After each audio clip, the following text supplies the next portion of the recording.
brand new supercar, the LFA, $400,000 list price, and on a 2-lane country road north of Mooresville was clocked in a 45 zone at 128 miles an hour. He'll answer to the authorities in court a little later this summer. And he's taken some heat in the court of public opinion in the days since. But he's come to the racetrack, talked to the media with a well-rehearsed apology, got in the race car and done his job. But I think that's the key right there, Mike. He manned up. Look, I made a mistake. I did something I shouldn't have done. I got caught. I'm apologizing. And what else can you do? And regardless of what happens in the court of law, if they do indeed suspend his driver's license, NASCAR does not require you to have a driver's license to participate, only the NASCAR license. Matt Kenseth coming back. He's in 8th place, challenging Tony Stewart for 7th. What a topsy-turvy race this is. 6 of the top 9 drivers started in the 10th row or further back. And we've seen that a number of times here in the Coke 600. It's normally a race of comers and goers. Kevin Harvick called him the Candy Man, or words to that effect.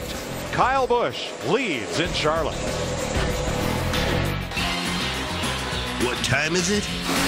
It's time to get rowdy. Keep watching NASCAR on Fox. The Coca-Cola 600 on Fox is delivered by UPS. Let UPS put the power of logistics to work for you. 261 of 400 laps complete. Kyle Busch leading Marcus Ambrose by 1.2 seconds. It's the nighttime, so it's the right time. Yes, sir. That's when the speeds come up. And when the cars go faster, they get harder to drive. And here's the deal. We've got about 2 or 3 more stops. We can't be yanking spring rubbers and making major adjustments. Drivers, a little bit, to some degree, got what you've got with your race car now. Yeah, this is when I start saying, how much further is it? Are we almost there yet? Only 138 to go, Darrell. But I'll tell you something that's shaping up here pretty interesting. Got 2 guys up here. We keep selling this. First-time winners. Marcos Ambrose running 2nd. David Reagan running 3rd. Those are 2 guys that we keep saying are first-time winners. We talked to a number of the drivers in tonight's race about their concern of going from daylight to darkness and what that all means. Well, as simple as it sounds, the track changes a lot just based on the weather. You start in the afternoon and the track's still hot and greasy. You have to be able to keep up with that track. You have to have that adjustability built into your race car. But then at the end, you can finally build some confidence once the track is stabilized where you need your setup to be. You don't want to have a great handling car in the day because you know the race is going to finish in the night. It's the last lap of the race that wins the night. That's Marcus Ambrose running 2nd to Kyle Busch by 1.1 seconds. Now you see how the fastest laps of the race have gone up as we work our way to nightfall. Definitely speeding up. I can promise you we're not done yet, though. That number at the bottom, it's going to get bigger later on in this race. What happened to Carl, Larry? I mean, he had the car to beat. He was leading this race, pulling away, and all of a sudden. What did Ambrose just say? You don't want to have the best car in the daytime because when nighttime comes, it won't be the best car. That appears to be what's happened to Carl. Well, he's got a pretty good car still. I think he may just be biding his time. But watch this pass he does on Marcos Ambrose. Now that big fin sticking up on the deck lid right there on the Allmendinger's car. When Carl got his nose right up along the side of Allmendinger's car, that air builds up and pushed that car right out of the way. Yeah, quite honestly, Carl Edwards' lap times is mirroring our leader Kyle Busch in the 18 and a lot of the other drivers in the top 5. Problem is he's messed around and got 8.5 seconds behind the leader. And for a lot of these drivers, we're 10 or 12 laps away from green flag stops. So it isn't that he got worse. The cars ahead of him just got better. Well, and remember, he said earlier he had a short run car, and we've had several short runs here amongst all these cautions. See, that sounds like something Larry would tell the driver. He done messed around here and got us 8.5 seconds behind. Sound like something Chad would tell Jimmy Johnson. Right. You done messed around. Look what you done. Let's go to the pits of the third place car, David Reagan. Matt? Mike, over the past 15 laps, the 6 car has been the fastest of the top 3 race cars. His car a little tight, a little free, but he says it's pretty good. The only issue he has, about every 5 laps, his volt gauge drops down to about 7, and then after a few seconds, it pops back up.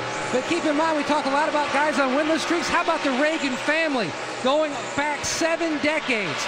Grandfather Hugh owned a car that almost won Daytona Beach course. His dad ran Cup. They're still trying for a Cup win 7 decades long. Reagan 1.5 seconds behind race leader Kyle Busch right now, and about half second back of Marcus Ambrose. There's the gap, first, second, third. Denny Hamlin fourth. Dale Jr.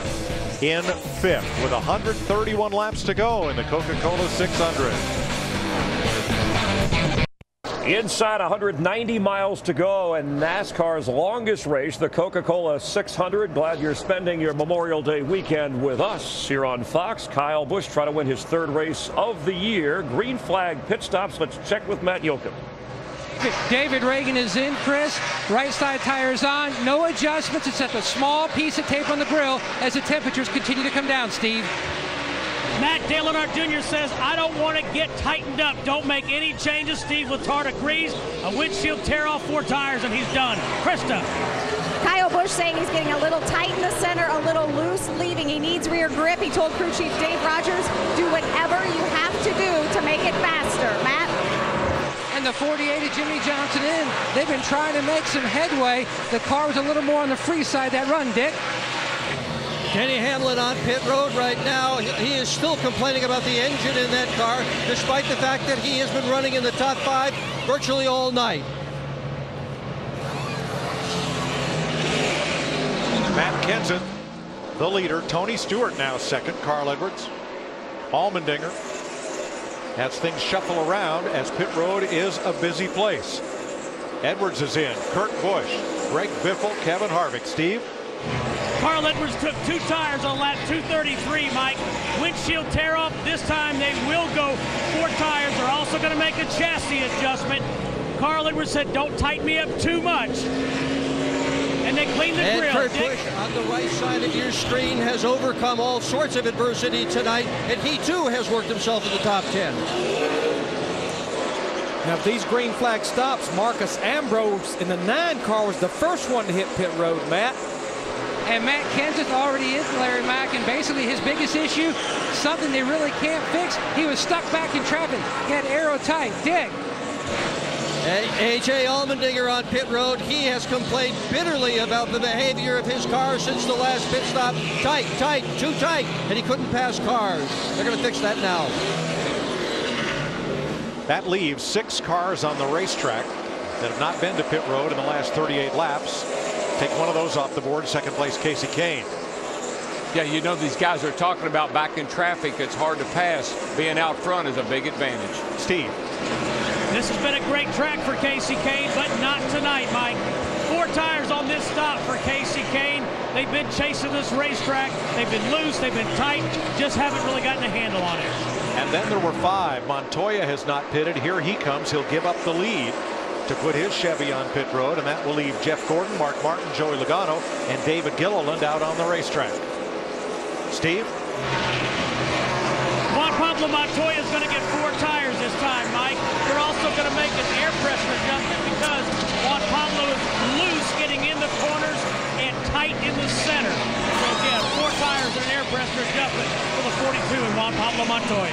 Now, Mike, those 4 drivers you talked about, which didn't include Jeff Gordon, we've got a caution, so it'll pay off for those drivers that had not pitted. They had pitted on the last caution. What a topsy-turvy race. Caution. Something happened down in turn 3, Mike. I saw, I think it was a 34 car go into turn 3, like dropped oil fluid on the track or something. And that would have been David Gilliland, who was one of those cars that had not stopped, along with Jeff Gordon, Mark Martin, and Joey Logano. Now this will pin a lot of cars from Carl Edwards down, 1 lap down. Edwards will get the free pass. But our pole sitter Keselowski is down a lap, and so are many other contenders. And Mike, those